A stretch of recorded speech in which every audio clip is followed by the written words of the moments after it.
دوستو اس ویڈیو کو مس مت کرنا، آخر تک دیکھنا، کیونکہ اس ویڈیو کے ایک ایک سین میں اتنا بڑا سبق چھپا ہے کہ اگر ہم نے اسے سمجھ لیا تو شاید ہماری زندگی کا رخ بدل جائے، کیونکہ جو پیغام اس میں دیا گیا ہے وہ آج کے دور کی سب سے بڑی ضرورت ہے۔ تو چلیے دیکھتے ہیں اس ویڈیو کو۔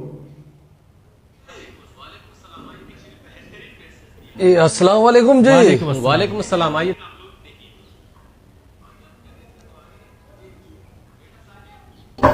باقی آپ خیریت سے تو آ گئے؟ جی جی۔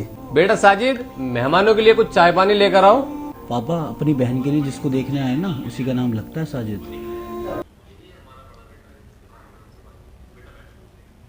یہی ہے ہمارا بڑا بیٹا جس کے بارے میں آپ سے بات چل رہی ہے۔ بیٹا بیٹھو ہی۔ ماشاءاللہ لڑکا دکھنے میں تو اچھا ہے، لیکن کرتا کیا ہے آپ کا لڑکا؟ الحمدللہ ہمارا بیٹا سعودی میں انجینئر ہے، لاکھ+ مہینے کا کما لیتا ہے۔ ابا لڑکا تو بڑھیا، کوئی ڈیمانڈ وغیرہ تو نہیں ہے ان کی؟ پتہ کر لو آپ۔ بھائی لڑکا تو ہمیں پسند ہے اور آپ کو لینا دینا بھی کچھ ہوگا نہیں، تو آگے کرتے ہیں بات۔ بھائی ویسے لینا دینا تو کچھ نہیں ہے، ابھی ہمارے بیٹے کا 70 لاکھ کا اور بلیک تھار کا رشتہ آیا تھا، وہ ہم نے ٹھکرا دیا، باقی آپ دیکھ لے کیا کر سکتے ہیں۔ ابا چلو اٹھو یہاں سے۔ واہ وہی واہ استاد، مانگنے کا طریقہ تمہارا بڑا اچھا ہے۔ ہاں ارے بیٹھو بیٹھو افضل بھائی، ہمارے پاس بنا دہیج کا لڑکا بھی ہے۔ بغیر دہیج کا؟ ہم کچھ سمجھے نہیں۔ امتیاز ادھر آ۔ جی ابو آیا۔ یہ ہمارا چھوٹا بیٹا ہے، ماشاءاللہ حافظ قرآن بھی ہے اور امامت بھی کرتا ہے، اس کی کرا دیں گے بنا دہیج کے۔ امامت ہی تو کرتے ہیں، کتنا کماتے ہوں گے؟ مہینے کا 7-8 ہزار۔ اتنے میں کہاں ہماری بہن خوش رہے گی ان کے ساتھ، آپ خود بتائیے۔ واہ بھائی واہ، یہی تو فتنہ ہے ہماری قوم میں۔ جو دنیا کما رہا ہے وہ سب کو چاہیے، اور جو آخرت کما رہا ہے اسے کوئی پوچھتا ہی نہیں۔ اللہ اکبر، کمال کر دیا عامر بھائی آپ نے، کیا زبردست میسج دیا ہے۔